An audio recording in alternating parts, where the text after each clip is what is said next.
안녕하세요. 옛 이야기 방방곡곡을 찾아주신 애청자 여러분 감사합니다. 오늘은 재밌고 가슴 훈훈한 옛날 이야기 한 편 들려드리겠습니다. 끝까지 애청해주세요. 때는 조선조 중엽 한양 창의문 밖에 사는 이학성이라는 선비가 있었습니다. 이학성은 명문가의 자제로 어려서부터 학문의 뜻을 두어 글 공부를 했지만 품행이 좀 엉뚱한 면이 있어서 주위에서는 뚱딴지 선비라 불리울 정도로 유쾌하고 장난기가 많은 사람이었지요. 그런데 오늘은 창의문 밖으로 향하는 그의 발걸음은 술기운에 비칠거리고 있었습니다. 관원은 좋겠어. 며칠 후에 이조 좌랑으로 입시한다지? 동문 수학한 게 엊그제 같은데 그 친구는 벌써 벼슬길이 열렸으니 에이 부럽다 부러워. 첫 벼슬길에 나서는 친구의 축하연에 초대되어 술 한잔 걸치고 돌아오는 학성은 입맛이 썼습니다. 학성은 몇 해 전 생원시에 들어 체면은 세웠으나 이후 대과에서는 번번이 낙방의 고배를 마신지라 집안에서도 친구들 사이에서도 늘 면목이 서질 않는 것이었지요. 학성이 이런저런 생각을 하면서 걷다가 문득 눈을 돌려 산자락을 보고는 중얼거렸습니다.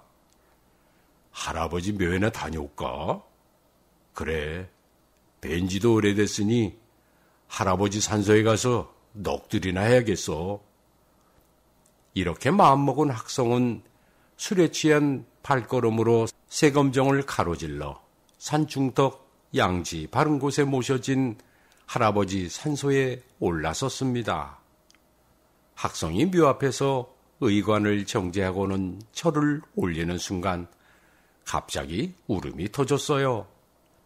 아이고 할아버지, 이 못난 손자가 왔습니다요. 가문을 빛내지도 못하고 밥만 축내는 이놈을 꾸짖어 주세요, 할아버지. 살아생전 할아버지의 사랑이 얼마나 컸던가. 손자들 중에도 유독 학성을 위해주고 아껴주셨던 할아버지였던지라 학성은 그리움과 서러움이 겹쳐 대성통곡을 하는 것이었지요. 이렇게 울음이 길어지다 보니 신세 타령을 지나 원망이 쏟아지는 거였어요. 아유 할아버지, 저 대과에 좀 붙게 해주세요. 할아버지는 저승에 사는 귀신이니까 할 수도 있잖아요. 무슨 수를 써서라도 저 좀 대과에 붙게 해달라니까요. 이 귀여운 손자가 불쌍하지도 않으세요? 아이고 할아버지. 네, 이 모습을 남들이 보면 웃을 수도 있겠으나 워낙 이 엉뚱한 학성이었기에 그에게는 그저 대수롭지 않은 일일 뿐이었지요. 그렇게 한참을 넋두리에 원망의 슬픔까지 쏟아낸 학성이 늦게서야 집에 돌아와 잠자리에 들었습니다. 한참을 자다가 누가 깨우길래 눈을 개슴츠레 떠보니 할아버지가 와 계시는 게 아니겠어요? 할아버지. 이놈 학성아, 오래간만에 와선 왜 통곡이냐? 도대체 쉴 수가 있어야지. 아유 할아버지, 제가 술이 취해서 죄송해요 할아버지. 이 해레비가 니놈 술주정 받아줘야겠느냐? 그리고 이놈아, 과거에 낙방하는 게 내 탓이야? 이런 변변치 않은 놈하고는. 오죽 답답하면 제가 그러겠어요. 이왕 오신 김에 제 부탁 좀 들어주세요. 과거 묻게 해달라고? 네 할아버지. 할아버지는 귀신이니까 가능할 수도 있잖아요. 안 그래요 할아버지? 귀신 씨나라 까먹는 소리라고 있네. 야 이놈아, 귀신은 뭐 용 빼는 재주 있다더냐? 아유, 할아버지, 이 귀여운 손자 소원 한번 들어주세요. 제 나이 이제 좀 있으면 30이에요. 시끄럽다. 지 실력으로 등거할 생각을 해야지. 이 해레비는 그런 실력 없으니까 앞으로는 거론도 하지 말아라, 이 고얀 놈. 하레비 낮잠이나 깨우고. 할아버지, 잠깐만요. 학성이 두 팔을 허우적대다 잠을 깨니 꿈이었지요. 꿈에 할아버지가 현몽하신 거였습니다. 정신을 차린 학성은 멍하니 앉아 어두운 방 안을 둘러보았지만 할아버지 모습은 보이지 않았어요. 아직도 할아버지의 호통소리가 귀에 맴돌고 있었지요. 며칠 후 학성은 무료한 시간을 보낼 겸 창의문 안으로 들어섰습니다. 그리고 대궐 벽보에 붙은 방을 보았어요. 방의 내용은 요번 여름 수해를 잘 극복한 기념으로 별시가 열린다는 것이었지요. 별시가 열린다고? 이런 희소식 있나? 가만, 내가 이러고 있을 때가 아니지. 빨리 집에 가서 예상 문제를 검토한 후 벼락치기 공부라도 해야 할 판이야. 학성은 불이 나게 집으로 뛰어가면서 외쳤습니다. 이번 과거는 꼭 돼야 해.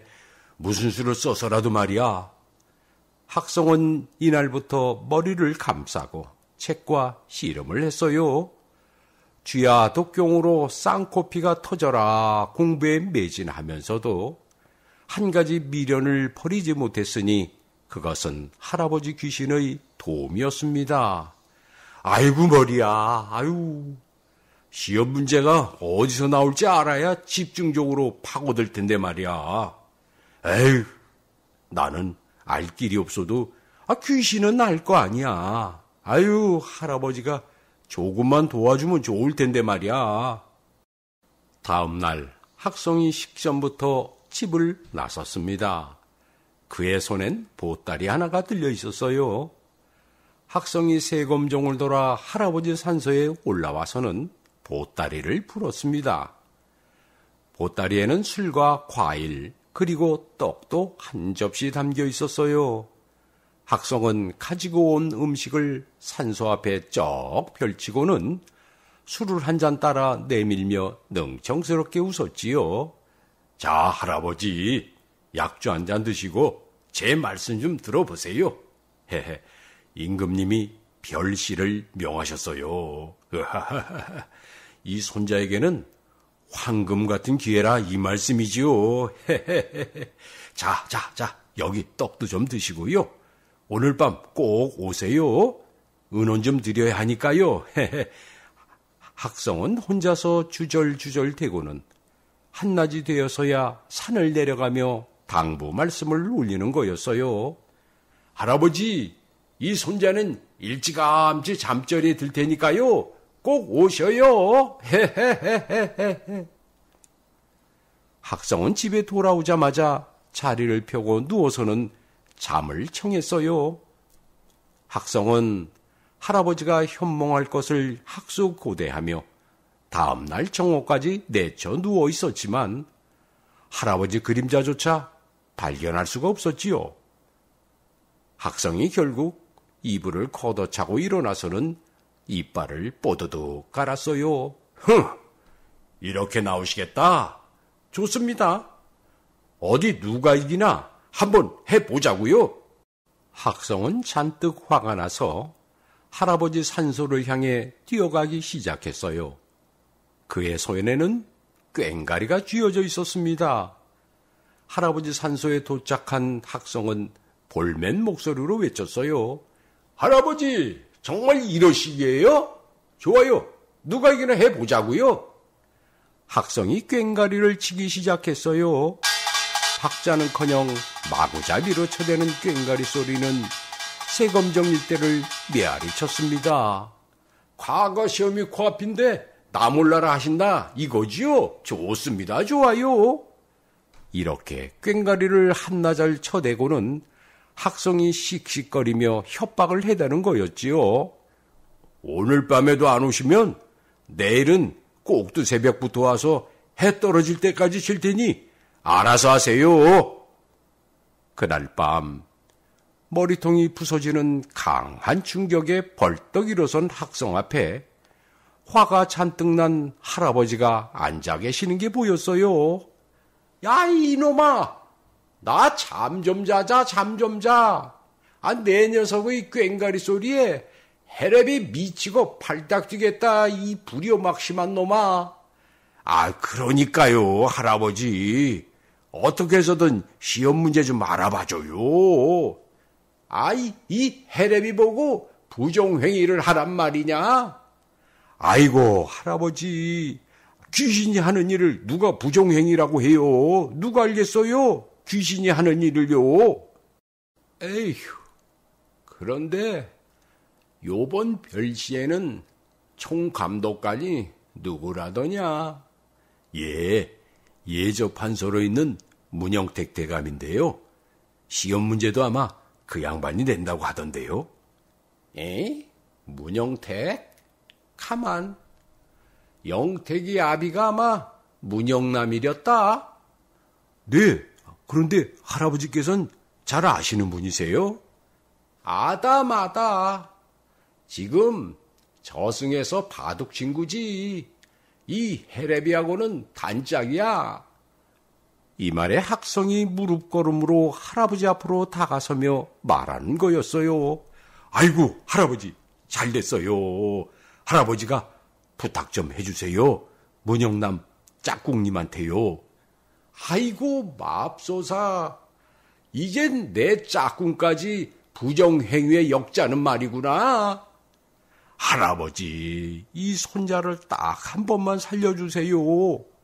요번만 잘 돼서 성균관에 들어가면 그때부터는 제 힘으로 대과를 치를게요. 내가 살아생전 높은 벼슬은 못했어도 대쪽 같은 선비로 명성이 자자했거늘 이 못난 손주놈 탓에 내 죽어서 먹지를 하는구나. 아이고, 헌데 맨입으로는 안 되느니라. 맨입이라뇨? 이 녀석아, 뭘 좀 먹여야 제대로 일할 것 아니냐? 저승에도 그런 게 있어요? 이승이나 저승이나 살아가는 건 매일반이니라. 우선 제사상 하나 걸판지게 차려놓거라. 내 짝꿍을 데려와서 좀 먹여야겠다. 안 돼, 할아버지. 제가 정성껏 제사상을 마련할게요. 그 친구는 육회를 좋아하느니라. 그리고 술도 좀 넉넉히 준비하고. 할아버지가 이렇게 학성에게 단단히 일러놓고는 힘없이 사라지는 거였습니다. 에휴, 그 친구가 술 한 잔에 넘어갈런지. 학성은 제사상을 차렸습니다. 진수성찬에 육회도 듬뿍 올리고 술도 넉넉히 준비했지요. 향을 피워올린 학성은 만족한 웃음을 흘렸습니다. 자, 어서들 오셔서 마음껏 드시고 환담도 나누시고 천천히 노시다 가세요. 그리고 며칠 뒤 드디어 학성의 꿈에 할아버지가 나타나셨어요. 학성아. 내 짝꿍이 알아낸 바로는 우선 유교 경전 이해도 평가하고 2차로 재수롭 평가라는구나. 재수롭 평가라면 문장 작성 능력 평가인데, 시제가 뭐라고 하던가요, 할아버지? 물 숫자다. 왜 금년에 홍수다, 태풍이다 해서 수해가 막심했지 않느냐? 아마도 대비책으로 물을 어떻게 다루어야 수해를 막을 수 있느냐, 이거를 묻는 것 같구나. 헤헤헤, 알겠어요. 제가 철저하게 공부해서 일사천리로 써내려갈 수 있게 준비하겠습니다, 할아버지. 헤헤헤헤. 내 녀석 때문에 이 해레비가 부끄러운 짓을 했구나. 아휴, 너 이놈, 이게 마지막이니?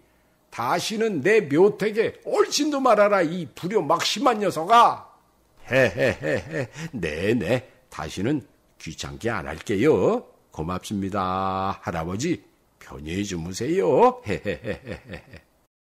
다음 날부터 학성은 바쁘게 돌아쳤어요. 물 흐름에 대해 방구 꿰나 낀다 하는 사람들을 만나기 위해서였지요. 듣고 적고 외우고 해서 머릿속에 차곡차곡 쌓으니 이제는 물의 조화에 대해서 논술하라 하면 숨도 안 쉬고 일필휘지로 10여 장은 쉽게 써내려갈 정도의 박사가 되었어요. 헤헤헤헤, 급제는 따놓은 당상이야. 아유, 빨리 과거 날이 왔으면 좋겠어. 그리고 마침내 고대하던 과거 날이 돌아왔습니다. 학성이 과거장으로 들어와 보니 인산인해를 이루고 있었는데 모든 시험생들의 표정은 불안하고 초조해하는 반면 학성은 싱글벙글 웃으며 여유가 만만했어요. 역시 첫 시험은 예상대로 유교 경전 이해도 평가였는데 시경, 예경, 춘추, 서경, 이경 중 하나를 선택해서 내용을 작성하면 되는 거였습니다. 학성은 그 중에 시경을 선택해서 여유 있게 답안을 작성하고는 두 번째 치를 재수롭 시험을 기다렸지요. 드디어 징서류와 함께 문제지가 걸렸습니다. 학성이 회심의 미소를 지으며 문제지를 보는 순간 경악하며 몸이 굳어져 버렸어요. 문제지에는 불화자가 큼지막하게 써져 있었고 그 옆에 부제로 달리기를 물로 인한 수에는 그 근본은 산에 나무가 없습니다. 이는 땔감으로 인한 벌목도 있겠으나 가장 큰 이유는 산불로 인한 것이다. 한 번의 불로 말미암아 산 전체가 숫덩이로 화하니 이는 실로 수해의 원인이라 할 수 있으니 불을 다스리는 지혜가 절실하다. 산불 예방과 방책에 대하여 논술하라. 이랬습니다. 학성도 예기치 못한 시험 문제에 어안이 벙벙해졌지요. 아유, 이거 뭔가 잘못됐어. 할아버지가 거짓말을 하셨을 리는 없고, 아이고, 이를 어쩌나? 이때 시험 감독관 하나가 옆으로 다가서자 학성은 넌주시 묻는 것이었습니다. 저 감독관님, 혹시 문제지를 잘못 내건 건 아닌가요? 그러자 감독관은 힐끗 학성을 바라보고는 일침을 놓는 것이었지요. 그 쓸데없는 소리 말고 시험에 집중하시오. 학성은 고개를 푹 숙이며 긴 한숨을 내쉬었어요. 물 숫자라면 자신이 있어도 물화자에 대해서는 아는 바도 없고 공부한 적도 없었으니까요. 그래도 백지 답안은 낼 수가 없기에 학성은 단 2줄의 답을 쓰고는 황망히 시험장을 나왔습니다. 학성이 쓴 답은 이랬지요. 너도 나도 불조심. 자나 깨나 불조심. 네. 기대했던 별시에 낙방한 학성은 풀이 죽은 것도 모자라 삶의 의욕마저 잃은 듯 만사가 허망했습니다. 그렇게 술로 세월을 보내던 어느 날 대궐에서 초대장이 왔어요. 청나라 사신 일행이 당도했는데 환영 겸 피로연을 베푼다는 거였지요. 학성이 비록 벼슬은 없지만 명문가의 후손이었던 만큼 참석할 수 있는 은혜를 베푼 것이었습니다. 자, 그거 잘 됐다. 거기 가서 술이나 실컷 마시자. 학성이 피로 연장에 당도해보니 풍악 소리가 요란한 가운데 술과 음식이 넘쳤고 인산인해를 이룬 참석자들로 인해 잔치집 분위기가 한참 무르익고 있었습니다. 학성은 벼슬이 없는지라 한 구석 말석에 앉아 연거푸 술잔만 비우고 있는데 저만치께에 지난 별시 때 총감독을 했던 예조판서 문영택이 보였어요. 문영택이 한 벼슬아치와 대화를 나누는 중인데 학성이 무심코 들어보니 과거 시험에 관한 이야기였지요. 학성은 귀가 쏠깃해졌습니다. 예조판서 문영택 목소리가 들려왔어요. 과거 시험 부정행위가 날로 더해가니 걱정입니다. 누가 아니랍니까? 특히 권력형 부정행위가 만연하여 큰 걱정입니다. 이런 대화 중에 학성의 귀가 번쩍 뜨이는 말을 예조판서가 하는 거였어요. 얼마 전 있었던 별시 때 논술 문제를 정하고 늦게서야 잠이 들었는데 돌아가신 선지께서 현명하시는 게 아니겠습니까? 대제학을 지나셨던 문영감 대감께서요? 네, 오래간만에 뵌지라 이런저런 집안일을 말씀드리고 있는데 아버님이 느닷없이 별시에 낼 시험 문제가 뭐냐고 물으시는 게 아니겠습니까? 왜? 그래서요? 하늘에는 천기 누설이 큰 죄이듯이 시험 문제 누설은 그것 못지않은 대역죄가 아니겠습니까? 그래서 본시 시험 문제는 불화자인데 그 반대되는 물숫자를 말씀드렸지요. 아버님께 거짓을 고했으니 불효막심한 일이나 저로서는 시험 문제를 발설할 수 없었답니다. 하하하하, 예판이야말로 선비 중 선비울시다. 여기까지 말을 듣던 학성의 머리가 마치 몽둥이로 맞은 듯 번쩍하며 띵 해오는 것이었지요. 학성은 피로 연장을 물러나와 집으로 향하는 내내 얼굴을 들 수가 없었어요. 햇빛을 보기가 너무도 부끄러웠던 것이었습니다. 학성은 탄식했습니다. 선비란 무엇인가? 학식이 있고 행동과 예절이 바르며 의리와 원칙을 지키고 또 관직과 재물을 탐내지 않는 그런 고결한 인품을 지닌 사람을 말하지 않는가? 부끄럽구나. 부끄러워. 죽은 홀령을 이용해 등과하려던 나는 부끄럽고 파렴치한 인간이 아닌가? 학성은 크게 깨달았습니다. 이후 학성은 잡념을 모두 떨쳐내고 학업에만 매달렸지요. 그리고 2년 뒤 식년을 맞아 치른 과거에 당당히 합격할 수 있었습니다. 마침내 뜻을 이룬 것이었지요. 학성은 기쁨을 안고 먼저 찾은 곳은 할아버지 산소였습니다. 할아버지, 이 못난 손자가 등과하여서 성균관에 들게 되었어요. 할아버지께 끼친 불효를 용서해 주세요.